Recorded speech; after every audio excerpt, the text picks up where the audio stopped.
Howdy, my name is Nonat, and this video is only like 5 days late, and for me, that's a really good record.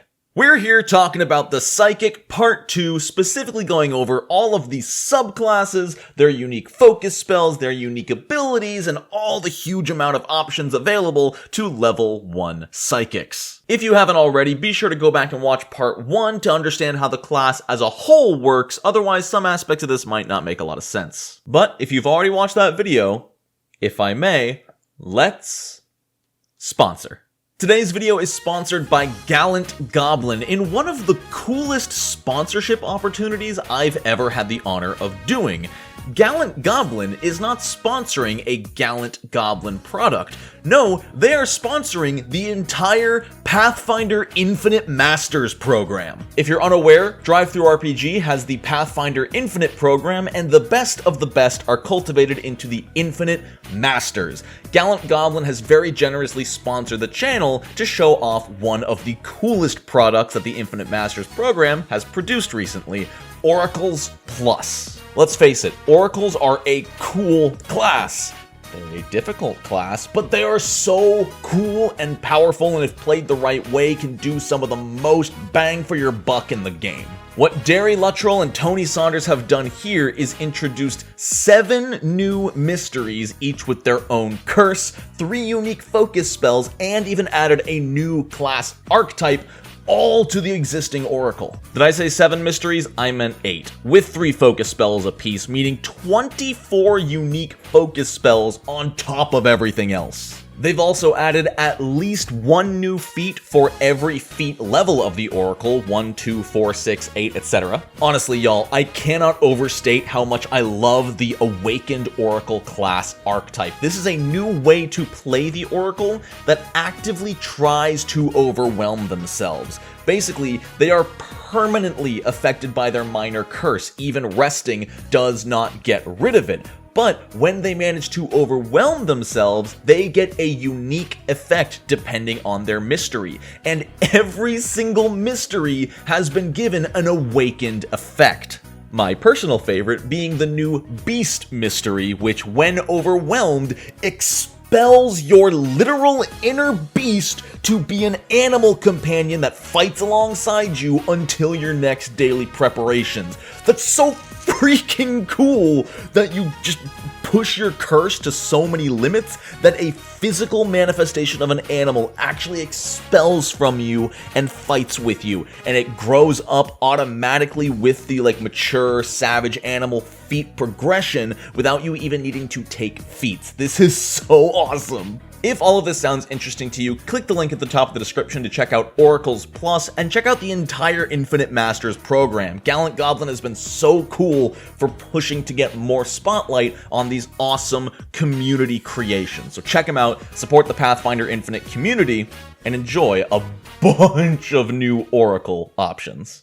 Alright, let's get started with the Psychic subclasses. This is going to be a lot, so strap in. We're going to be starting with the first subclass choice, the Subconscious Mind, which gives you 3 different benefits. The first, it determines your key ability score. It's either going to be Intelligence or Charisma. Second, it gives you a unique Psyche action, which can only be used after unleashing your Psyche. If you don't know what that means, go back and watch the first video. It also determines how your Psychic casts spells. Remember, Psychics replace specific components with mental components, and your Subconscious Mind determines exactly what those mental components consist of. Starting off, the Emotional Acceptance Subconscious Mind is all about a Psychic who has controlled and understood their emotions so well that they fuel the Psychic magic. If you're casting Produce Flame on somebody, then you might be utilizing your anger to burn them. Their key ability score is Charisma, and they gain the Restore the Mind Psyche action. This is okay. It is only a single action, so it's pretty good economy, especially if you've already attacked or something, but for a single action, you grant a nearby ally one of 2 benefits. This does say it has to be an ally, you cannot give these to yourself. Either the ally gets a +1 status bonus against mental effect saving throws until your Psyche ends, or they get hit points equal to 2 plus double your level. That is actual healing, which on a 1 action quote-unquote resourceless effect, Healing 4 hit points at level 1 isn't terrible for a single action at 30-foot range. And especially with your Psyche Unleashed lasting 2 rounds, that means you can do this twice. Healing 8 hit points every time you unleash your Psyche isn't really that bad. It doesn't cost a focus point. You're gonna get stupefied afterwards, but that is just free healing.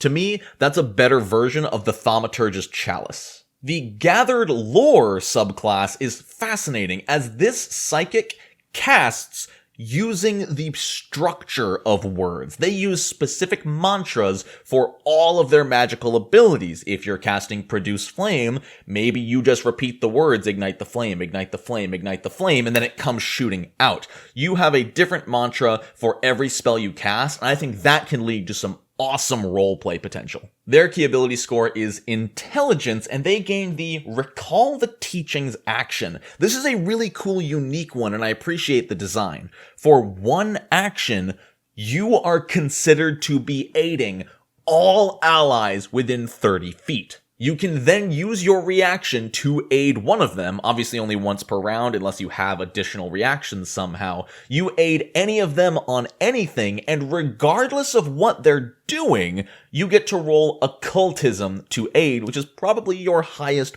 bonus. And again, the roleplay potential here is endless because you specifically can utter a short axiom or saying or a parable or something to assist them. If you see the fighter going in with their great axe to attack the ogre, you can roll Occultism, succeed, and then spew some nonsense like, the lightest pebble hits the hardest. And for some reason it makes them +1 accurate. I think it's super cool. You can have a lot of fun with it. I love this subclass. Precise Discipline lets you cast magic with math. I'm not even kidding. That is how they cast their mental components, is by doing the calculations and figuring out exactly what needs to happen, like how much energy it takes to ignite something, and then they just make that energy manifest. Obviously, their key ability score is Intelligence, and they get the Calculate Threats Psyche action, which is Raise Shield, which also affects reflex saves. This one's kinda limited because, again, it's only while your Psyche's unleashed, and for one action, you get +2 to armor class and +2 to reflex save. It's fine. The Wandering Reverie subclass is all about imagination. And no, I'm not kidding. They just imagine their target is on fire, and then Produce Flame just shoots out of their hand. It's hilarious. Their key ability score is Charisma, and their Psyche action is probably the least exciting so far. Fade into Daydreams. For one action, you become concealed until the start of your next turn. We've seen this ability 1,000 times of just become concealed, and I don't know, I'm starting to get kind of bored of it. A lot of things function just to make you concealed, and it's getting kind of boring. And that's all of these subconscious minds. Honestly, they're the easy part. Now that the easy choices are out of the way, the conscious mind is where the mechanical meat of your character comes in. It's going to determine specific spells you can cast. It's going to determine which cantrips you get and what special awakened, heightened, amped effect they can do. It's going to give you your focus amps. It's going to do so much. And all of it is just different spell effects. So strap in. We're going to be here a while. The Distant Grasp conscious mind is all about utilizing telekinesis in new and incredibly interesting ways. When they cast Mage Hand can move up to 1 bulk of an object instead of just light. This means your Mage Hand can pick up and carry a battle axe to you, which is kinda rad. This also gets auto-heightened to 2 bulk at 3rd level and 3 bulk at 7th level. Now these are spell levels, so those are actually a lot higher than they sound. And if you spend a focus point to amp Mage Hand, you can use it to shove a creature with a spell attack roll instead of an athletics check. This is awesome. It gives a spellcaster a viable shove tool. And, if someone's standing near the edge of the cliff and they think they're safe because you're 30 feet away, you can just Mage Hand and literally push them off a cliff with a spell. FBI agent, I promise this is all for a board game. Additionally, regardless of the effect of the shove, the hand stays gripped onto the creature, reducing their speed by 10 feet. That's great. And if the spell is heightened at 4th level, when you amp it, you can also disarm, And when it disarms them, it actually holds on to the item, which begs the question, why can't we do that? When this subclass casts Telekinetic Projectile, it has a range of 60 feet instead of 30. The amp effect, unfortunately, is not worth it until like character level 3. By default, spending a focus point to amp Telekinetic Projectile just makes it push someone 5 feet on a success or 10 feet on a critical success, which, again, if they're on a cliff edge, could be useful or push them into a trap or something. But once you're character level 3, the amp does get way more worth it as it doubles the heightened damage bonus of the spell. Normally at character level 3, Telekinetic Projectile will do 2d6. When you amp it, it's actually going to do 3d6 instead, because it heightens by 2d6 per spell level instead of 1. And the unique cantrip, I need to stress that this is a cantrip and can be used every single turn.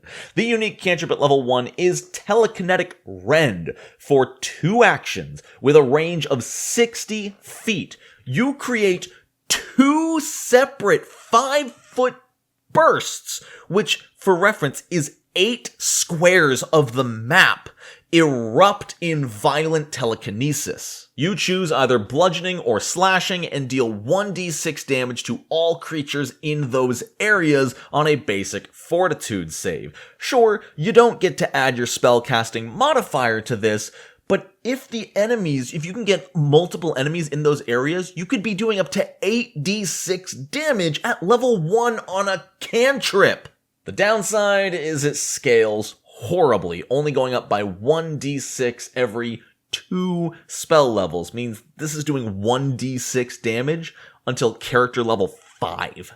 But luckily, amping it is still worth it at higher levels. I don't know if it's ever worth just casting by itself at higher levels, but luckily at higher levels, it's definitely worth amping this up. Even at level 1, when you amp this effect, it deals both 1d6 bludgeoning and 1d6 slashing in both 5-foot bursts, and if you amp it at higher levels, both types of damage are increased by 1d6 instead of just the normal 1d6 heightened effect. Additionally, it grants a 3rd burst. So this is never going to hit for like a ton of damage, but it's going to cover a ton of area with it being a cantrip. Honestly, at level 5, spending a focus point to deal, 4d6 in 12 squares of the map? That's not bad at all. At level 6, this psychic gets Vector Screen, which is fascinating. For 2 actions, you put a screen inside of a single 5-foot square on the map. If any small projectile, think an arrow or smaller, tries to pass through this screen, it stops. If you are in like a hallway and there are enemy archers at the other end, you could put this vector screen like 10 feet in front of them and they can't shoot through it. Now, bigger things can get through like javelins, tridents, catapults, but they still take a -2 penalty if they move through that square. This is such a cool thing. Maybe not catapults. Once this is heightened to 5th level, it covers 2 squares because it's 10 feet wide, and once it's 6th level, it even inflicts the -2 penalty on spell attack rolls that move through it. Pretty cool. Oh, and standard cover. Amazing. And additionally, if you amp it with a focus point, the screen lasts for 1 full minute, and you can dismiss it at any time if it has blocked at least 1 small projectile. When you dismiss it, it basically casts Telekinetic Projectile on 1 creature within its 60-foot range. It's cool. I wish you could do it multiple times if there were multiple projectiles in it, but I feel like maybe that'd be a little too powerful. I guess if you block like 6 short bow arrows, to be able to shoot 6 telekinetic projectiles would be a little bit much. And at level 10, they get Dancing Blade. For 2 actions, you animate either one of your weapons or an unattended weapon, and it partners to a creature.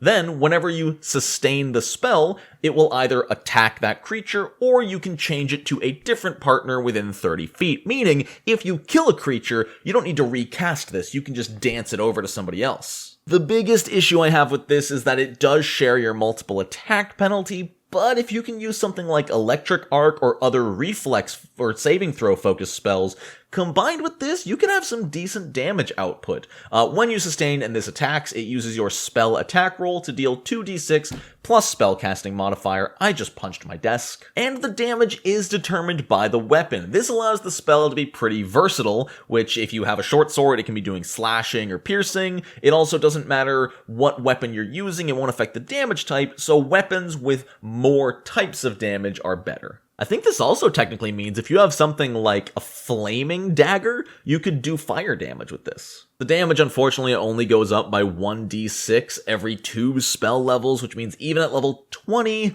it's only doing 4d6, but I guess it's still 4d6 damage repeatedly on 1 action attacks. It's fine. Where this really shines is when you spend a focus point to amp it up. Instead of d6s, it's dealing d10s and gains 2 more actions, guarding and pushing. With guard, you could actually dance this weapon to attach to an ally, and then when you next sustain it, it can guard that ally, basically functioning as a raised shield, giving them +2 to armor class, or you can shove them with a spell attack roll instead of an athletics check, which you can already do with Mage Hand, so a little redundant. And that is one subclass of, I think, 5? 7? It's either 5 or 7. Let's just get on with the Infinite Eye. Oh boy, the Infinite Eye augments how they cast Detect Magic, which is already one of the least understood spells in the game. So when you cast Detect Magic, instead of what normally happens, which is you just get to know if there is magic, this shows you exactly where the magic is, which at level 1 is honestly super powerful. You can tell if someone's carrying a magic object, you can tell what creatures are affected by magic. It's honestly super powerful compared to the base spell. The amp is honestly kinda big, especially if you're fighting multiple spellcasters. If you spend a focus point to cast Detect Magic in combat, which is a cool idea in and of itself, you get a +1 status bonus to saving throws against magical effects from creatures you detected. If you're fighting 3 spellcasters, you can obviously detect magic on the 3 of them, and for 3 rounds, you get a +1 to all saving throws against all of their effects.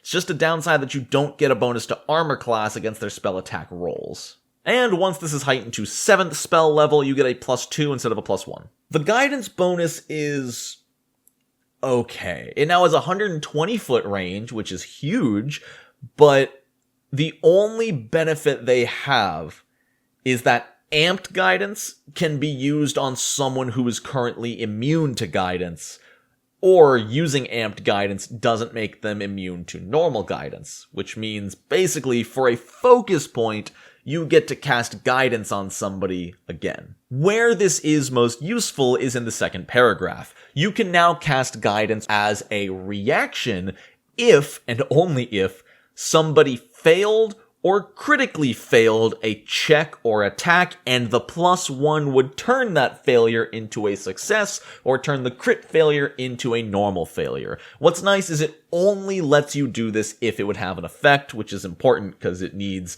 a focus point for amped guidance. This is weird. It gets great once this is cast at 6th level, because guidance now gives a +2, but overall, it's fine.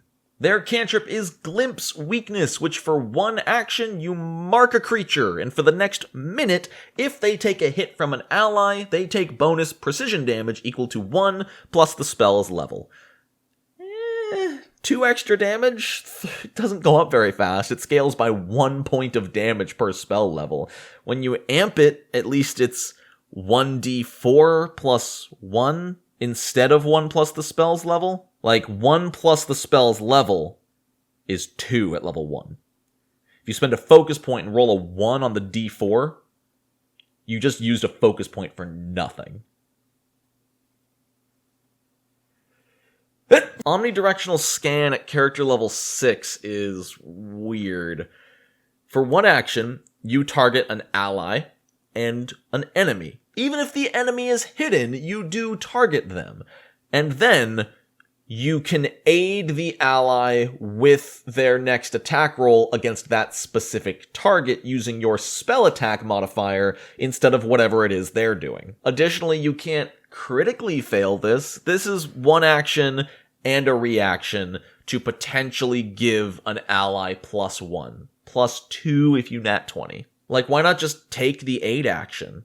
I guess because you can use your spell attack modifier, but weird. The amp is better, and especially the later in the game it gets, the better this gets, to the point where it's actually kind of crazy as long as you can critically succeed. When you use the amped version of this, you and all allies gain a +1 circumstance bonus to attack rolls against the creature you scanned. Additionally, if you successfully aid them in their attack roll, it increases to a +2, +3 on a crit, and if you happen to be level 19 and a legendary spellcaster, a +4. This is actually incredible at like level 20. Granted, it's still only on a crit, but if you can critically aid your fighter at level 20 and give them a +4 on top of everything else they've got going on, that might as well be a guaranteed crit. And finally, at character level 10, foresee the path. I found it. It's right there. For one action, you target one ally and one enemy, and then make a perception check against their will DC or deception DC, whichever is highest. If you critically succeed, the ally you chose gains attack of opportunity. Now it says that the ally gains a reaction. Is this a reaction they can use with their reaction, or is this an additional reaction on top of their normal reaction? Okay, it does say if the ally can already make an attack of opportunity, they can forego that attack to gain a +2 to their normal attack of opportunity. I'm glad they thought about that. This is basically, it is a cantrip, so it could be useful. A cantrip ability that gives a +2 to hit on allies' attacks of opportunity, or if they don't have attack of opportunity, granting it to them. Kinda cool. But remember, that's all only on a critical success. A normal success is about the same, but the bonus is only +1 instead of +2, and if you fail at all, nothing happens. If you spend a focus point, you're basically just not trusting your dice because a fail now has the same effect as a success, and when you sustain it, you can choose an additional ally. This is cool. If you use a focus point to cast this and sustain it long enough, you can give your entire party attacks of opportunity. Kinda neat. Oscillating Wave. This one has gotten the community sort of riled up in how weird it is, how they don't really like it, but let's talk it through. This one is all about balancing hot and cold energy damage. If you want to skip this, skip ahead like 30 seconds. I am going to read this out word for word, because even reading it myself in my head, it's hard to understand. Before you even get into their spells, you need to learn about the conservation of energy. Take notes, there will be a test. Energy can't be created or destroyed, only transferred or changed. Whenever you use your magic to add or remove energy, you must then balance it with the opposing force.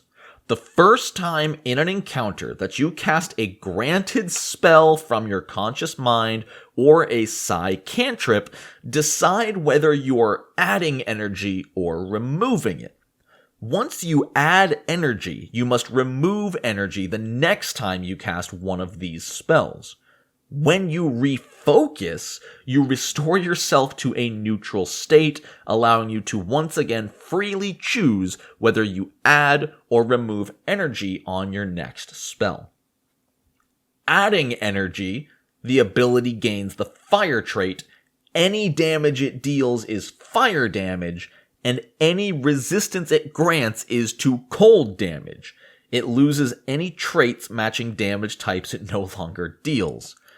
Removing energy, the ability gains the cold trait. Any damage it deals is cold damage. Any resistance it grants is to fire damage. Loses any traits matching damage types it no longer deals.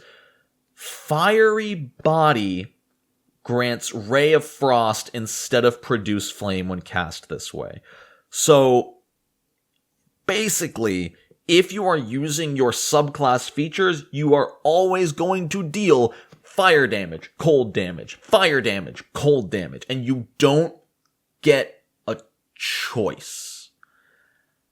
I don't like that. Additionally, if you're using a feat or ability that has the Mind Shift trait, which instead of dealing the normal damage, you can deal mental damage instead, you could replace that mental damage with hot fire or cold damage. This is so weird.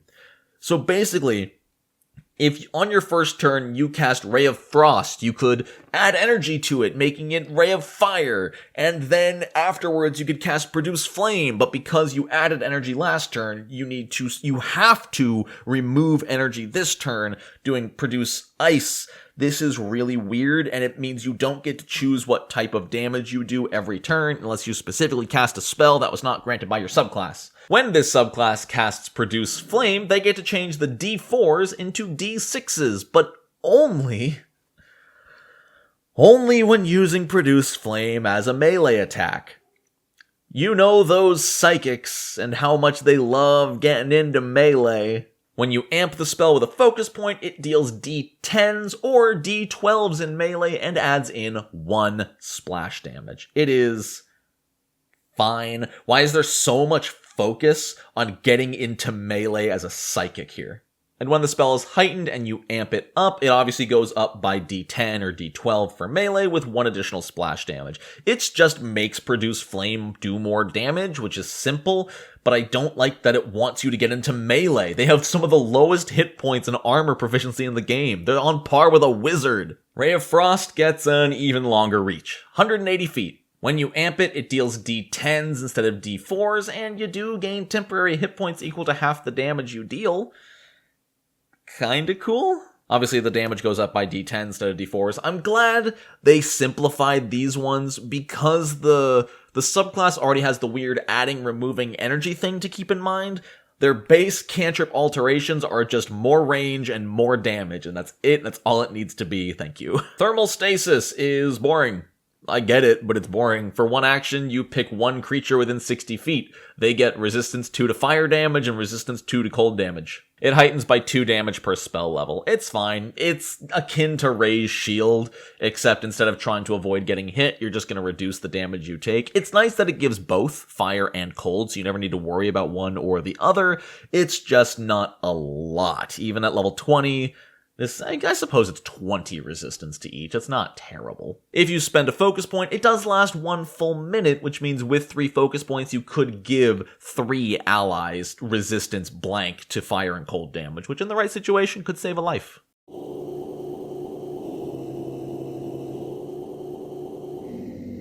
I'm sorry, what am I reading here? Entropic wheel gains motes that when you can cast a spell, it spins, siphoning off energy. Huh? It can only have a number of motes equal to the spell's level, and it can't gain more than 1 mote per turn. Okay. Let me put this as simple as I can. When you cast a spell... Wait. Okay, so you just permanently have this weird, enigmatic wheel. When you cast a spell... the wheel always has at least 1 mote of energy. If you cast a fire or cold spell, the wheel gains a mote. If you deal fire damage with a spell, they take cold damage equal to the number of motes. If you deal cold damage, they take fire damage equal to the number of motes. And if you spend a focus point to amp it, it gains 2 motes instead of 1 when you cast a spell. I hate this. Oh god, I hate this. You need to balance how many motes you have, as well as the bonus damage always being of the other kind, as I don't like this at all. Is it always active? The way it's wording is it's like this wheel is always there, even though you need to cast it as a reaction. It only lasts a minute. When you cast the spell, do you cast it? You cast it as a reaction when you deal the damage, and it starts with a mote, but it doesn't add the damage to that spell. It doesn't add the damage to the next spell, I think. Does it take a reaction to add the damage? I hate this. Additionally, with your adding, removing of energy, you have to add or remove energy to entropic wheel. So, does that...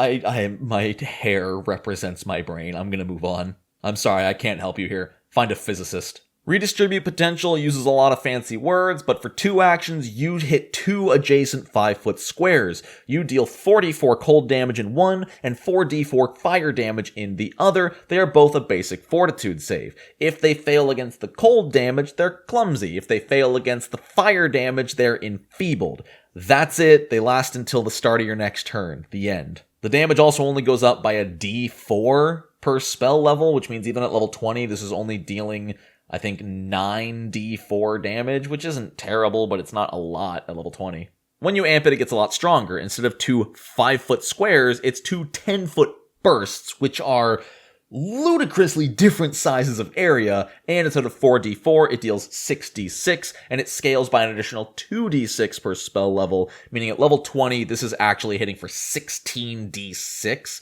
and if they fail their saves, the condition lasts a full minute. Only use this when it's heightened, otherwise it's not that strong. I guess I need to keep reminding myself these are cantrips. It's still potentially 8d4 damage on a cantrip at level 10, which, compare that to like Produce Flame, which is only going to be doing 5d4.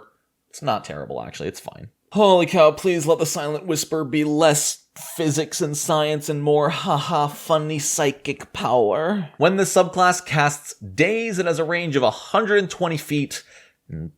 That's it, unless you amp it. If you amp it, it suddenly does a lot. It does a d10 of damage instead of your spellcasting modifier. If they fail their saving throw, they take a weakness 1 to mental damage, which does count against this spell's current damage, and a -1 status penalty to will saves, and if they crit fail, the weakness is 3, meaning a critically failed save against an amped Daze cantrip is going to basically deal 2d10 plus 3, which compared to the usual, 4 damage is a lot more. Unfortunately, it only heightens every 2 spell levels, but at least the amped effect does go up by 2d10, and the weakness increases by 1, so effectively every 2 spell levels it deals 2d10 plus 1 extra damage. Message's Psi cantrip upgrade is pretty good. The range increases to 120 feet, and it no longer needs to have line of sight. It can move around walls and such as long as there's nothing blocking it and you know the target is there. If you spend a focus point, your ally can immediately step or stride. That's it. And it still uses their reaction. A focus point to give an ally 1 movement action, in my opinion, is not worth it in the slightest. Use it on the Daze. It gets a little better at 4th spell level when the ally can now shove, trip, or strike with that extra reaction. I don't know why you can't disarm. Why are you never allowed to disarm with things like this? Forbidden Thought is Produce Flame with extra steps. For 2 actions, you target a creature and pick 1 action. If they take that action, they make a basic will save against 1d6 plus spell mod mental damage. It does the same damage as Produce Flame, it's just only if they do a certain action. It's a cool trigger, but it's 2 actions, and it's only for their next turn. So if you spend the 2 actions and they don't stride that turn, your spell did nothing. It's a cool way of blocking them from doing something, but they still get a saving throw anyway. It's okay. I'm not a big fan. I guess if you know they have a low will save, it's useful, but I don't know. Compared to Daze, which has so many better options if they crit fail, or so many better effects, it's fine. And amping it isn't that much better. If they fail the saving throw, they are stunned 1. Now, what I have learned that I actually didn't know until y'all pointed it out in the last psychic video is that if you have the stunned condition, you cannot act until it is gone. What this means is that if their first action on their turn is to take the action you forbid, and they fail their saving throw, they become stunned 1. They cannot act out the rest of their turn or any reactions, because stunned doesn't go away until the start of your next turn where you lose the action. So Forbidden Thought is very volatile. It could be amazing, effectively skipping their entire turn, or it could maybe do half of 1d6 damage if they succeed their save for a focus point. If you want to take the risk, go for it. Shatter Mind. Doesn't this cantrip already exist? Yeah, this is basically the exact same as Haunting Him, except Haunting Him is a fortitude save, whereas Shatter Mind is a will save, and the damage scales slightly differently. Haunting Him is 1d6 every 2 spell levels, this is 1d4 every spell level. So this one will eventually outscale Haunting Him, it's just not that different. Oh, and Haunting Him is sonic, whereas this is mental, I suppose. Should you amp it, you can make it a 30-foot cone or even a 60-foot cone, which that alone is worth the focus point, and it deals d10s instead of d4s. That is what you want to use. You want to spend your focus points, amp up that Shatter Mind, hit like 8 different people for 2d10 at level 5. That's not bad. It stupefies on fail and crit fail. That's actually pretty awesome. Contagious Idea. For 2 actions, you pick 1 or 2 creatures that are not yourself. In each of those creatures, you can either implant a nice thought or a scary thought. If you give them a nice thought, they get 5 temporary hit points. I suppose it's a cantrip. I need to remind myself, it's a cantrip. Granted, it's a character level 10 cantrip for 5 temporary hit points, but it is infinitely renewable. And this is basically a multi-target fear spell as a cantrip. If your opposing enemy fails their will save against this, they're frightened 2. Frightened 3 on a crit fail, frightened 1 on a success, although if they succeed, they're immune for 1 minute. So you can't spam it as much as fear, but the effects are pretty much the same. That's amazing. The temporary hit points heightening are garbage as well. It's just +1 per spell level, so at level 20, this gives 10 temporary hit points. But again, you can give it to 2 allies at the same time every single turn if you want to, and I should not understate that. Temporary hit points are way stronger than people think. The amp is okay. It lets you target a 3rd creature, so I guess that is 3 target fear, which is a great way to start a combat, or it doubles the temporary hit points on allies, which does mean you could give 3 allies 10 temporary hit points. That's like 30 hit points on a cantrip. Well, but it's a focus spell. I guess, would a level 5 focus spell healing for 30 hit points be considered good? Lay on Hands at level 5 heals for 30, right? Yeah, so it's like Lay on Hands, but temporary hit points instead. But it's 10. I don't know. Make your judgments. 2 left. 2 subclasses left. I've been recording for over an hour. The Tangible Dream. It augments dancing lights. The lights are no longer bound to be near each other, and they can all go up to 120 feet away from you in any direction. The amp is fine. For a focus point, you summon all 4 lights in 1 square, and all creatures within 5 feet of that square make a fortitude save, ? Yes, fortitude save. Oh my god, I'm dying. Or be dazzled. Even if they normal succeed, they are dazzled, but then they're immune for 1 minute. Whereas if they fail, they're dazzled for 1 round and keep making new saves every turn they start near the lights. What's unfortunate is that the critical failure just tacks on fascinated. It doesn't make them dazzled for a minute, they're just fascinated, which is one of the most useless conditions in Pathfinder 2e. I should really make a video about that, because I have never once seen fascinated do anything. When you cast shield, you can use it on allies. The end. Also, you can shield block for an ally with shield, which is not to be undersold. That's actually really, really cool. Now, the amped version of shield is interesting. That shield now has 3 different layers. When you or your ally that is shielded takes a hit and you shield block, it only breaks one of the layers. Sadly, this removes the armor class bonus of shield, but that means you can now shield block 2 more times. The shield now lasts a minute instead of a round, and my dog is very upset about it. What makes this interesting is that when using the shield block reaction, you can opt to break multiple layers at once. So you can either shield block 3 separate times, or if you break 2 layers, you get to block for 1.5 times the hardness. Or double if you break all 3 layers at once. That can negate a lot of damage, and my dog is very upset about it. Honey, what's wrong? Come here. Come here, you. You're okay. But yeah, just a really cool way to reduce a ton of damage with a focus point. They also get Imaginary Weapon, which is hilarious, because for 2 actions, you make a melee spell attack roll to attack with an imaginary weapon. This is literally like a mime going...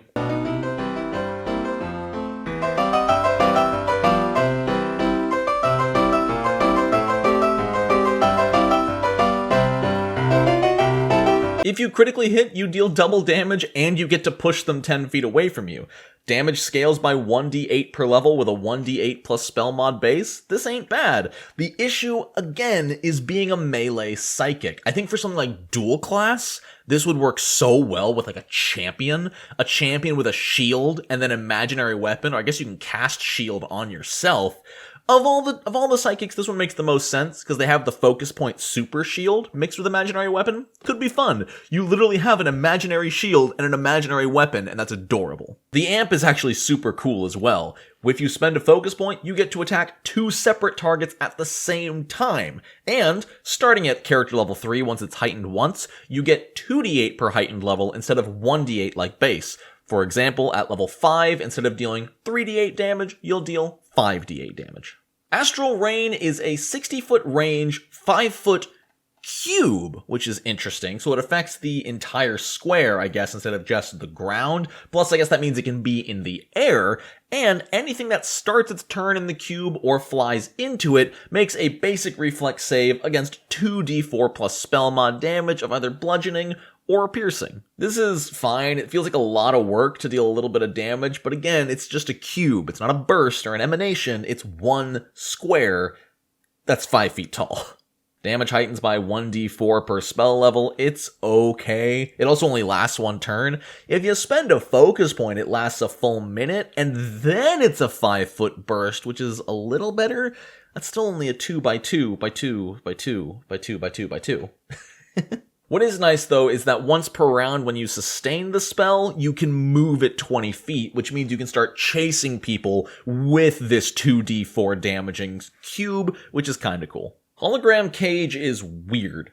For 3 actions, you create a 20-foot cube that separates everything inside from everything outside. The walls are opaque. You can't see creatures outside of it. Creatures outside of it can't see anything within it. It gives off light, and that's about it. I suppose what makes this amazing is that it's a cantrip. If you're running down a 20-foot wide hallway, you can just conjure a cage behind you, completely blocking people from moving through it. Wait, can you walk through it? Okay, no, because by default it can be walked through. You need to amp it to make it physical. That's lame. At 7th spell level, the cube gets bigger and the range gets longer, but that's about it. You can spend a focus point to make it physical for 1 minute. Otherwise, I don't like it. I feel like I've been really negative this video. I'm sorry, I haven't meant to be. Like, the psychic things I really like. But man, the things I don't like about the psychic, I don't know why, but I just, like, despise them. It's the most polarizing class for me, like, so far in the entire system. And the final subclass available to psychics, the Unbound Step, all about teleportation. Phase Bolt, when cast by this subclass, if it hits, reduces any circumstance bonus to armor class by 1 until the beginning of their next turn. If someone's hiding behind a raised shield and you hit them with Phase Bolt, you make them that much easier to be hit by the rest of your party. The amp does a lot of weird little things. First off, by spending the focus point, the target is automatically flat-footed against the spell attack roll, which is cool. Additionally, it ignores hardness or resistance to piercing damage equal to half the spell's level. That's so useless. That's gonna ignore like 3 points of damage of hardness or something. And if you're level 1, that does nothing. Half of 1 is 0 in Pathfinder. And if you critically succeed, they can't teleport. That's probably the most useful if you're fighting like a devil or something and they're trying to get back to the planes of hell. If you hit them with a critical phase bolt, they can't do that for a round, which is kind of cool. And using a focus point, once the spell is heightened, increases the heightened bonus to damage by an extra d4 per spell level. Warp Step is just twice as good for these casters. Instead of a 5-foot bonus to speed, you get a 10-foot bonus to speed. And if you spend a focus point to amp it, it only costs a single action to stride twice. You're basically trading a focus point for a free stride action, which is okay, especially with the speed boost. I don't know how often I would use this, but if you need to get out of dodge, that's a good option. And if you're casting this at spell level 4 or higher, rather than moving that far, you can just teleport instead. Distortion Lens is really clever. For a single action, you create a little 5-foot square that if any of you or your allies' ranged attacks pass through it, gain a 10-foot bonus to their range. At first, if I was reading this spell a year ago, I would not think this was that useful. But let me tell you, as someone who's dealing with a 20-foot range increment on a thrown weapon, this would make such a big difference. I can't tell you how often I'm 5 feet or 10 feet short of a move action to get close enough for my first range increment. Additionally, enemy attacks basically lose 10 range if they pass through it. So if they're shooting you from 30 feet away and they shoot through this, it's effectively like they were shooting you from 40 feet away, which might increase their range increment, getting a -2. You can also move the lens whenever you sustain the spell. Kinda cool. And at spell levels 4, 7, and 10, it grants or reduces an additional 5 feet to the attack, meaning if you cast this at 20th level, you're giving an extra 25 feet to the range increment of attacks going through this space. And if you cast this using a focus point, it has some interesting effects. It counts as difficult terrain for enemies, and it doesn't count as movement for your allies. If they move through that 5-foot space, it doesn't subtract from their total move total, basically giving them an extra 5 foot of movement. Ghostly Shift. 1 action, resistance 2 to all damage. Not just physical, all damage. Except force.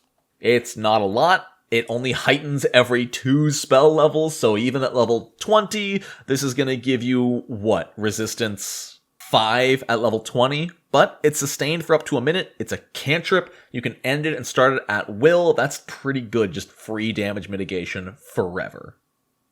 I guess it's not free, it takes an action per turn. The amp effect is okay at best. I don't think it's necessarily worth the focus point, but if you cast this with a focus point, once per round during a movement action, you can move through a creature, even an opposing creature, without like a tumble through check, and if you do so, that creature takes 2d6 damage on a basic fortitude save. It's cool, it can make your movement into an attack, which is fun, but overall, I think you're going to get the most out of this just by casting it as a normal cantrip. The amped damage doesn't even scale that well, only going up by a d6 every 2 spell levels. Tesseract Tunnel is okay. It mostly helps your allies more than you, but it's useful if you're trying to get away. For 2 actions, you take a stride action. A portal is opened at the start of your stride and where you end your stride. Any creature that enters the first portal pops out of the second one. And this is all part of movement. It's not a separate action. So similar to the Solarian from last week, actually, you can walk into one end for 10 feet of movement, pop out the other end, and then still use the rest of your 30-foot base movement. Using a focus point makes it all just sort of more convenient. You get to teleport to create the portals rather than having to stride from point A to point B, and it doesn't need to be sustained. Usually you need to spend an action every turn to keep the portals active, but if you spend a focus point, they will keep themselves active. Additionally, by default, you can only enter the start and pop out the exit. You can't go both ways, but if you use a focus point, it can be used in both directions. And that's it! That's all there is to the Psychic! Is what I would be saying if there weren't some specific level 10 feats that I promised to go over, because these are all related to the subconscious minds, starting with Dream Guise. Dream Guise is pretty cool. For 1 action, you stride into an ally, and you take on a new form that looks like a mix of the 2 of you. You then, or one of you, then steps to an adjacent square. You both keep this mixed appearance, and enemies need to make a random DC 11 roll to target one or the other of you. They can no longer tell the difference unless they specifically seek to disbelieve the illusion. Really cool. If your fighter and your wizard sort of mix together, and then, like, I don't know, you could do some tricky stuff with this, you know? Plus, it'll just be cool to describe what you and your ally look like when you do the Dragon Ball fusion dance. Oh, Dream Guise has the Psyche trait? Sorry, that's terrible. Sorry, no, that's really, really bad. Emotional Surge also has the Psyche trait, but it's way better. 1 action, plus 2 to attack rolls. The end. Your psyche is unleashed. You spend an action to give yourself a bonus. You use a 2-action amped psi cantrip. You gain the bonus damage from your psyche being unleashed. Huge. Impose order for the precise discipline is just hilarious. For 1 action until the end of your current turn, you no longer roll dice for damage. You always take average rounded up. If you're rolling a d10, you just deal 6 damage. So 6d10 is just 36 damage. I love it. Again, it has the Psyche trait, which I really don't like for most of these, but it's still a fun effect. Scour the Library has no right to have the Psyche trait. This is just I guess, a self-aid action. For one action, while your Psyche is unleashed, make a Recall Knowledge check, and if you succeed, you get a +1 to your next attack roll against that creature. Okay, you also get +1 to AC against that creature's next attack, +2 if you critically succeed, but like, what would you rather have? A check to maybe get +1 to hit, or a guaranteed +2 that also affects skill checks? And it's not just the next one, it's all of them. This is not balanced. Scour the Library should not have the Psyche trait. Honestly, the only one of these that I think is worth it mechanically, like min-max speaking, is Emotional Surge. Impose Order is hilarious, and I like that it just takes the randomness out of the game. The other two, I'd avoid them. And that is it for the Psychic. This took longer to record than the base class and all of its feats. I'm gonna go eat some lunch, but first I'm gonna say thank you to the Gallant Goblin for sponsoring this video and giving a community spotlight to the Infinite Masters, specifically the Oracles Plus supplement. Check it out using the link in the description. I also want to give a huge shout out to my patrons for supporting me in everything I do and keeping my lights on. Like I said, I'm gonna go eat some lunch. I hope you all have a wonderful rest of your day. And until next time, Known at once.